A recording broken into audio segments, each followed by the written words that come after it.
So we've been blowing up these people in boats off the coast of Venezuela. They're accused of running drugs, but nobody knows their names and nobody's put up any evidence.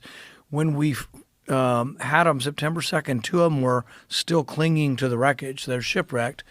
They blew them up. And so what I think is bizarre is I hear mostly my Republican colleagues say, well, we shouldn't have to. How do we know they're not armed?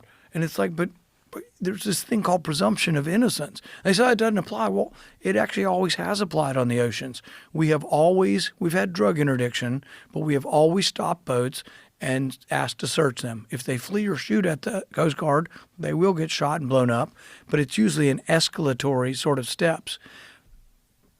We know that when the Coast Guard boards vessels off of Miami and off of California, 1 in 4 of the boats they board don't have any drugs on them. So I look at my colleagues who say they're pro-life and they value God's inspiration in life, but they don't give a shit about these people in the boats. And are they terrible people in boats? I don't know. They're probably poor people in Venezuela and Colombia.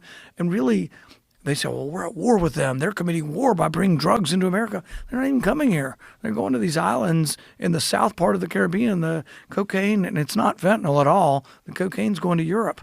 Those little boats can't get here. No one's even asked this common question. Those boats have these 4 engines on them. They're outboard boats. You can probably go about 100 miles before you have to refuel. They're 2,000 miles from us. They have to refuel 20 times to get here. It was all a pretense and a false argument.